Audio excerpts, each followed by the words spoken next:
Thank you, everybody, for being with us tonight. This is that that very difficult time of year uh, when we all need more light and we all need more of everything. But we have it tonight in abundance, being together. I'm Mary Hunt from Water. I'm delighted that you're all here. This is our December 2025 meditation. It's a beautiful time in the holiday season spent in good company, and I hope that will be your experience tonight. Cheryl Nichols is our presenter, so I know we're in experienced hands. Thanks to Cheryl. I also want to thank my colleague Vera Lagosa, who's handling our IT tonight. It's always a challenge when we've got lots of people from different places and different kinds of equipment, but Vera, keep an eye on it. Last month in this space, we heard from our friend Brad Lutz, who's with us tonight, on the topic of honoring our guiding lights. He invited us to reflect on those who are what he called our guiding lights, concluding, and I quote him, "We are because they were. We come because they live in us. We are because they were. We become because they live in us." And you can find the audio and the notes on our website under water programs and water meditations. And you can find Brad's picture and the link to the video and to the audio. I'm sorry, to the video and to the notes. And Brad, again, thank you. It was a very meaningful time together, and I appreciate it. Let us begin, as we always do, with the land acknowledgement, something we've incorporated into our programs to remind ourselves of why we do what we do and what we need to do more of, given the systemic injustice against Indigenous and other people of color, not an end. We at Water are on Indigenous land in Silver Spring, Maryland, the traditional and contemporary land of the Piscataway and Anacostan peoples. We acknowledge the trauma and injustice toward them and toward all Indigenous people that is deep in U.S. culture and history. We join in efforts to eradicate it and to make reparations for the genocide involved. Water's work is aimed to bring about social justice, and this is simply one more way in which we do it. Please consider for a moment the Native people on whose land you sit. If you'd like to list them in the chat as a way of honoring them, please feel free. My friend Judy Heffernan, who is a priest in Philadelphia, reminds me to spare a moment at this time for others who have been dissed of late, especially those from Somalia, whom the President of the United States has defined and described as garbage. There are no words to undo such gratuitous cruelty, but I invite our silence for a moment to be our rejection of such language and the scandal it perpetrates. Let us take a moment to reject the language and the scandal it perpetrates, and to welcome our Somali siblings in this country as the new Americans that they are. As we meditate tonight, and especially for those who are new to our program, we will have a short presentation by Cheryl, and then I will ring a gong to start 22 minutes of shared silence. There'll be an image on the screen for you to use for your meditation if you like an image. At the end of the 22 minutes, we'll ring the gong again and open the floor for all who wish to add their reflections to the mix. No one needs to say anything, and all are welcome to say a brief word. I ask you once again to mute your audio until it's time to share. Let me introduce Cheryl, and then she'll take over with the program. Cheryl, as many of you know, is a dear friend of mine and of Water. I've come to the conclusion that she's everybody's friend because her decades of committed care for Earth and its people and its animals is the stuff of legend in my community. She's a teacher by vocation and continues that work through tutoring. Cheryl's been involved with immigrants for more than a decade, long before it was popular. She started in 2011 with her teaching in Haiti, which led to her efforts from 2014 and following to accompany immigrants of many countries in this land. Long before it was a major public issue, Cheryl was quietly helping what I think of and name as new Americans. Cheryl describes tonight's session as follows, and I quote her. In her essay, Luminous Darkness, Joan Chittister reflects, quote, "It's the discovery of light in what seems to be the darkest of places, a coming to find stars behind the clouds, the astonishing revelation of fullness where only emptiness seemed to be." Darkness, Chittister writes, deserves gratitude. And we learn that all that grows does not take place in sunlight. I know she's been pondering, Cheryl, that is, how to enlighten us, as it were, on this topic.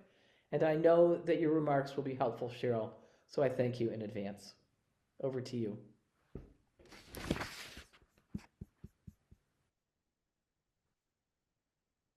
I presented the theme When Darkness Falls way back in the summer before water closed, because water likes to have everything organized for the new year. But in preparing the remarks for tonight, I have maybe a new uh, title. At least I framed my introduction around a prayer in seasonal and societal darkness that gives us hope.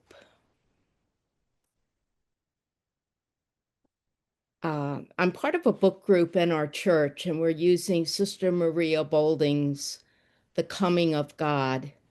And early on, I prepared one of the chapters to present uh, called The Winter of Our Spirits.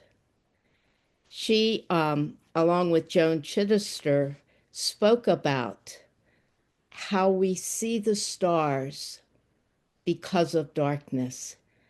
I wish that were true where I lived. Unfortunately, it's not, because I live in a city. And no matter how dark it gets, we never really see the stars. At least we see only the brightest ones. And only a few times in my life have I really been able to experience the Milky Way. I don't see anybody here from Australia. So I think all of us right now are experiencing seasonal darkness that winter brings. And for me, um, winter definitely is cold. And right now in the east and northeast, and actually it's snowing in Virginia Beach right now. We are experiencing a very cold December with early darkness.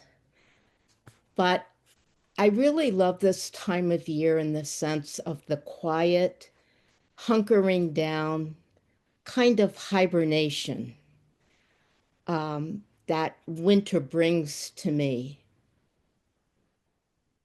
I know that for many people who suffer from seasonal affective disorder, this is a very challenging time. In the book I just mentioned, Sister Maria Bolding's book, The Coming of God, she compares the paralysis of nature in winter to the biblical desert and even to infertility. The difference being, she says, that winter comes to an end.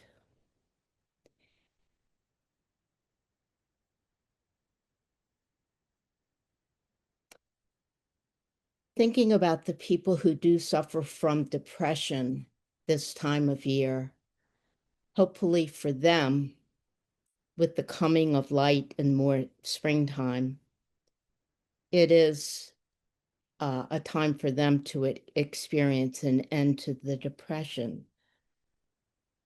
But I think this seasonal affective disorder really affects all of us when we talk about this societal darkness that we are experiencing in the times in which we are living now. This is the second week of Advent, and the theme for this week is peace. And we know that right now, peace is so elusive in so many parts of our world. Gaza, Ukraine, Sudan, and particularly a country I have a great love for, Haiti, which is hardly in the news at all, with all the terrible suffering that's going on there now. And we know what's happening to, as Mary mention not even immigrants, but American citizens that are being persecuted, hunted down in our own country right now. People who are experiencing intimidation and fear, even if they're not experiencing detainment, but for so many people who are experiencing detainment, deportation, separation. I went back to Sister Connie Fitzgerald's essay that she wrote in 1984 called Impasse and Dark Night. And in fact, it is this essay that really prompted Nancy Sylvester to begin the programs on engaging impasse. And all of that has led to these evenings of meditation for the last 18 years.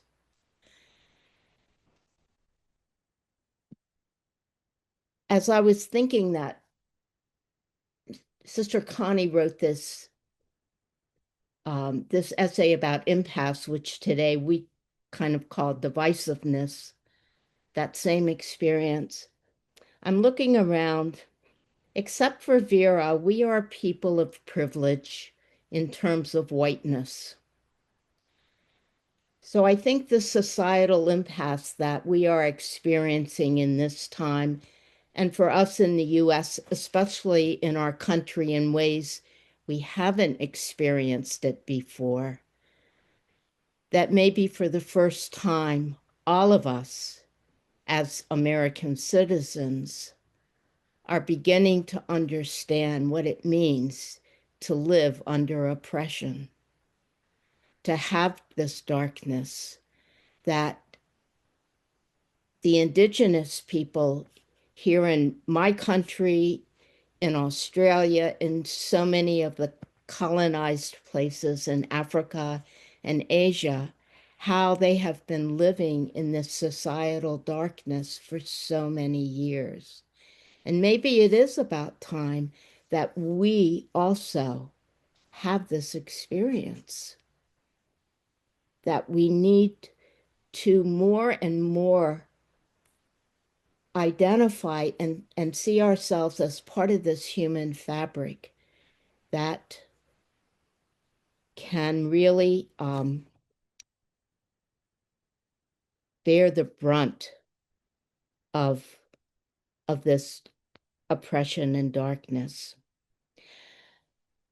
Sister Connie wrote in this essay, Impasse and the Dark Night, what if by chance our time in evolution is a dark night of time, a time of crisis and transition that must be understood if it is to be part of learning a new vision and harmony for the human species and the planet?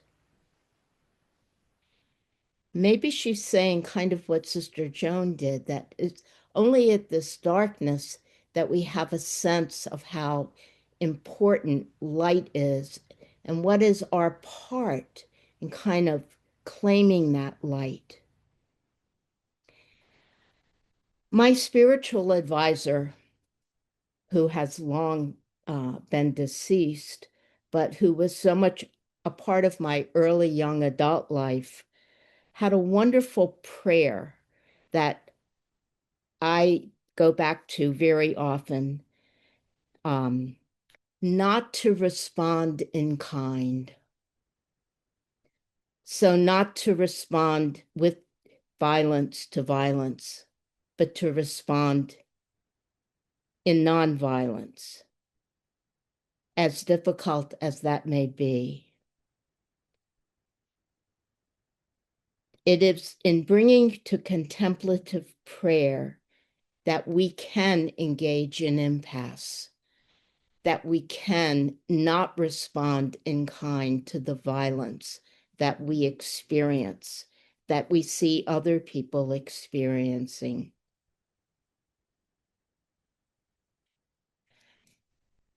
I want this experience of darkness for myself, for my community, for my wider water community, to lead us to a prayer of hope. And I mean that deep theological hope, not wishing, but this belief that there is the grace of God, the belief of the Christian community and so many community of believers, whatever their religious expression, that good is the ultimate experience, the goodness of God, that comes through us in very small ways. Part of my prayer of hope comes from my church community. We have a very large immigrant population in my church in Silver Spring. And starting 2 months past, we have 2 prayer vigils a month in front of the immigration court here in Hyattsville, which is really in my neighborhood. And last week, our theme for the prayer vigil was a theme of hope, of Advent hope. And we ended the prayer vigil by asking anyone who wished to express signs of hope that they are experiencing in this time of darkness. And it was interesting to hear several people step forward. One of the men said that we had a return of one of our parishioners from detention, that they had been released and now had a court hearing date. Another person mentioned the judges whose decisions are opposing detention, deportation, even the presence of National Guard being sent to cities. In our parish, we have volunteer Anglos who every Sunday stand at the doors of the community center where many of our Latino community have Mass.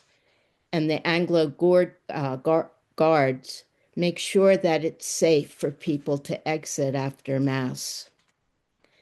And as Mary learned the other day, part of our food pantry outreach literally is bringing food to families who have lost their wage earners to either detention or deportation. So I want to offer, before we go into our time of communal contemplation, my own prayer for hope that I started praying in 2017.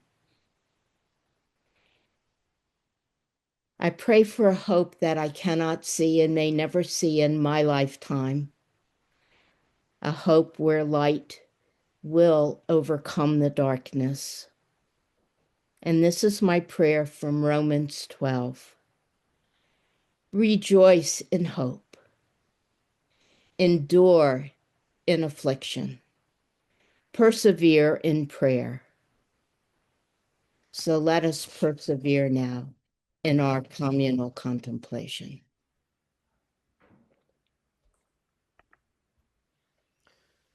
Thank you very much, Cheryl, for sharing your own, excuse me, very personal reflections. And I would simply say, by way of clarification, that um, not all of us on the call are from the U.S., and it's our richness to have a wide variety of people with us, and especially this evening, our friends from Canada who bring so much to us. And also, as you remarked, Cheryl, we're not all from the Christian tradition, and Jewish, Muslim, Hindu, Buddhist, other folks who connect with water are more than welcome on their own terms and in their own ways. So thank you very much for making this a way of inviting all of us into meditation. We take now 22 minutes together, and I recommend, if you want to, that you take your video off too, so that we don't look at each other, but that we look at the lovely image that Cheryl has shared with us, and we'll put up in just a moment. And then I'll ring the gong now, and then in 22 minutes I'll ring it again. We'll come back and have time for sharing of reflections. So I wish you a fruitful time of silence.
Thank you again to Cheryl Nichols for leading us off with much to think about, and for the beautiful illustration of what new Americans look like, who should be treated with such deep respect.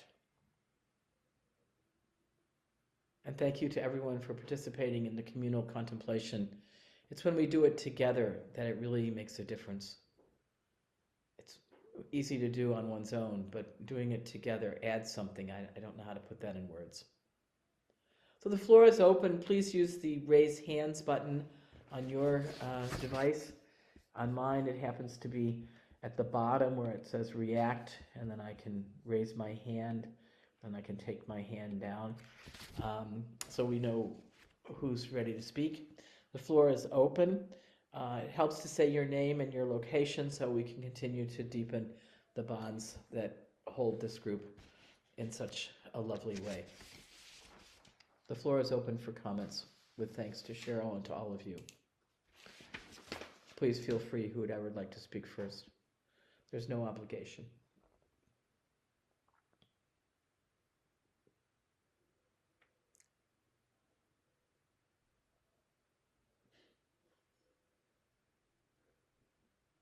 So I would be happy to share. I'm not sure why I have echo. But I wrote a poem. I'm not going to read the whole thing, but I would like to share a couple lines. And I so appreciate the reflection that Cheryl has given us tonight. And if I am halting in my reading, it's because my vision is not that good. But here we go. In the depths of darkness, one reaches out to the hope spark.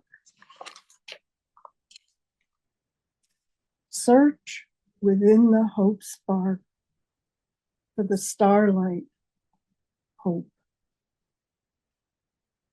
Night's starry hope. And I'd like to share, it's so nice to be with all of you tonight, because this is a place where it's safe to be able to say what's happening. And I live in New Hampshire, but I'm very much connected with the Boston area as well. And there is a church south of Boston that's Catholic and has put out their nativity set outside. And the people have certainly reflected on what's happening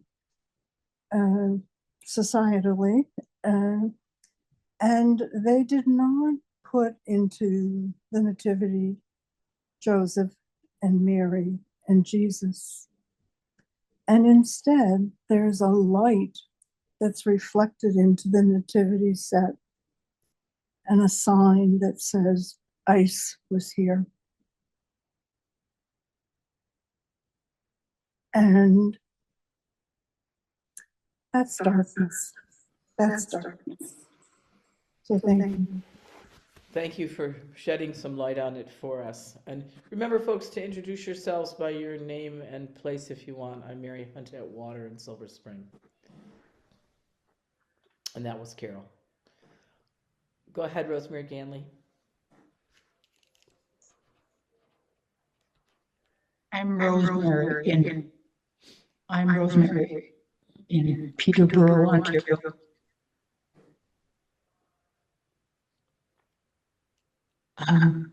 I just want to say to Cheryl that you came across perfectly clear after all our worry about. I found that a grace. I also found my meditation was more honest than in previous occasions, and thank you. Thank you for the trusted company here. But I think I'm going to be perfectly frank. I'm living through the failure of the American experiment. And I'm living through the failure of the Roman Church.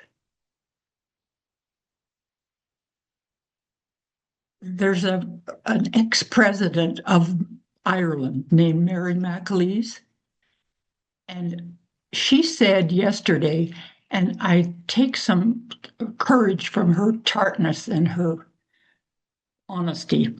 She said, I'm living through the end of Roman rule, the obedience to a discredited magisterium, an institution on its way to a self-inflicted oblivion. The acceptance of gender equality could possibly have saved it, but nothing will now, especially not Pope Leo. That's what Mary said. And then she said, who in the 21st century can take these people seriously? So that's where my meditation took me, into the recognition, at least for me, of the failure of these great and determining hopes for me. And yet, Dan Berrigan used to always say, there was always and yet. My faith in the Sermon on the Mount will carry me through even these great wounds.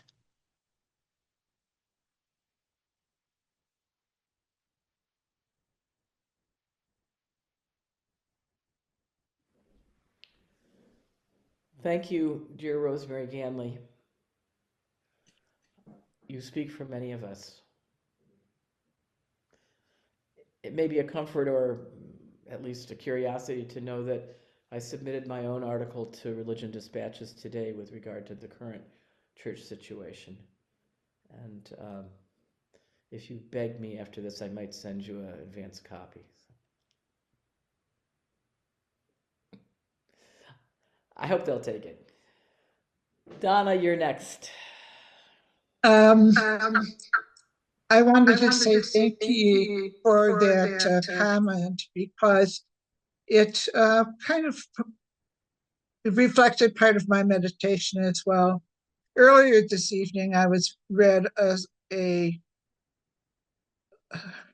part of chapter 12 of Romans that said, since sin has increased, but God's grace has far surpassed it.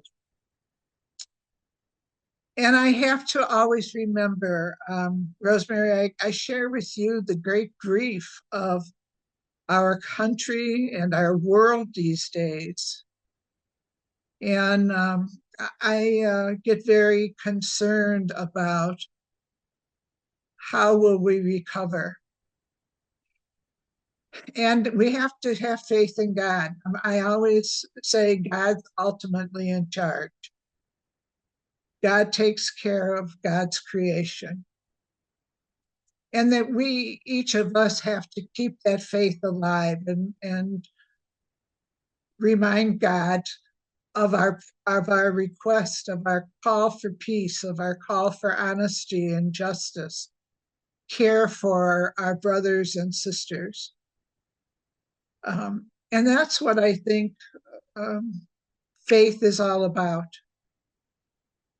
Almost 60 years ago, there was a book called That Man Was You, Is You. And in that book, it defined faith as believing in the darkness what you saw in the light. When you really think about what is faith, it is just that. Believing that God is in charge, that God, it continues to be with us every moment of every day of our lives. And that the goodness that people have because they are men and women of faith and belief in the values of human life, God works through us all. Thank you.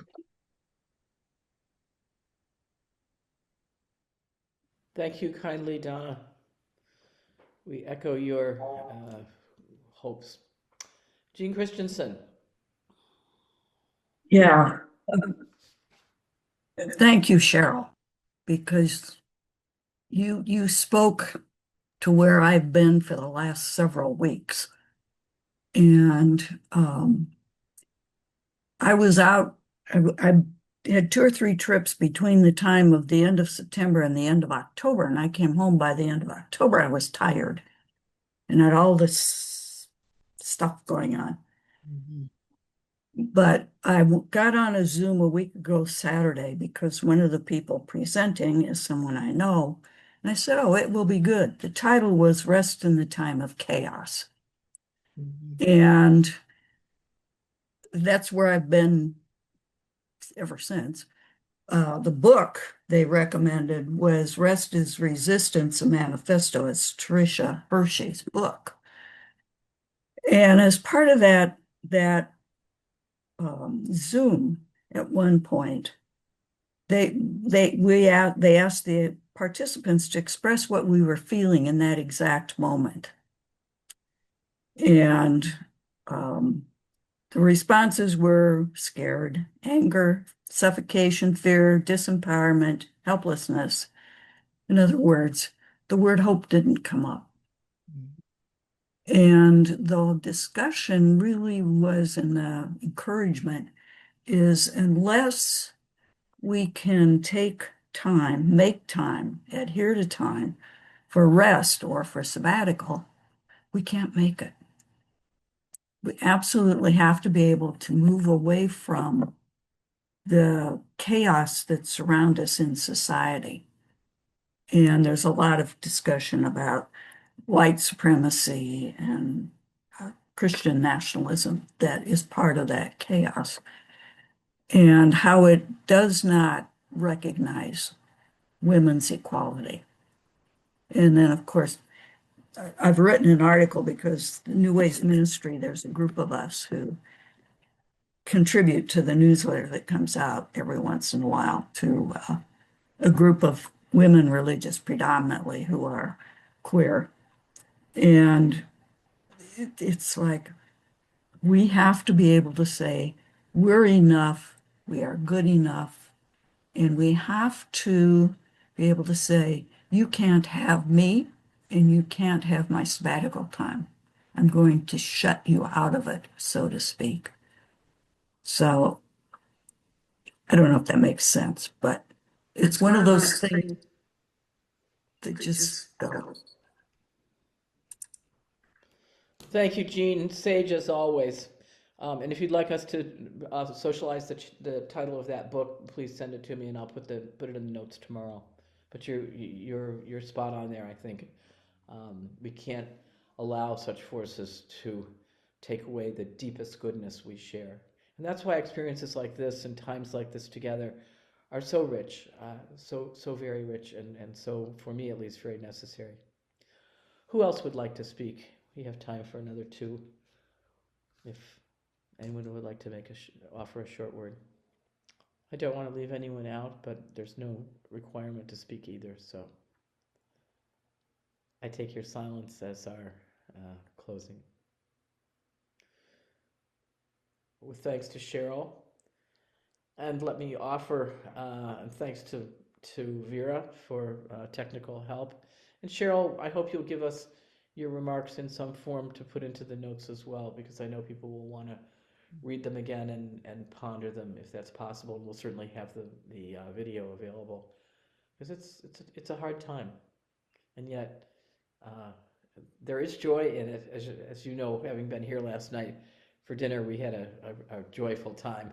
It's the adoption day of our daughter, and we celebrate every year her coming from China 23 years ago. And I think to celebrate such a good thing in the midst of this is really fun. And I actually made a Guinness cake for the dessert, Chinese food from a good restaurant, and a Guinness cake to symbolize that while she came from China and we respect and love her culture, she also came into an Irish and German household. So it just felt like time for a Guinness cake. You know, it's the Guinness chocolate cake with the white icing that makes it look like the head of the Guinness. So, and it's better the second night. As you know, everybody's welcome at Water Programs. We welcome your donations, and because you give so generously, all programs are available to everyone through Water at no cost to the individual. We've always believed, we continue to believe, and it is the truth, that if we share together, there's enough. If we share together, there's enough. And at Water, there has been, and I hope there will be for some time to come. So I'm going to leave the Zoom open for continued discussion if anybody wants to stay around.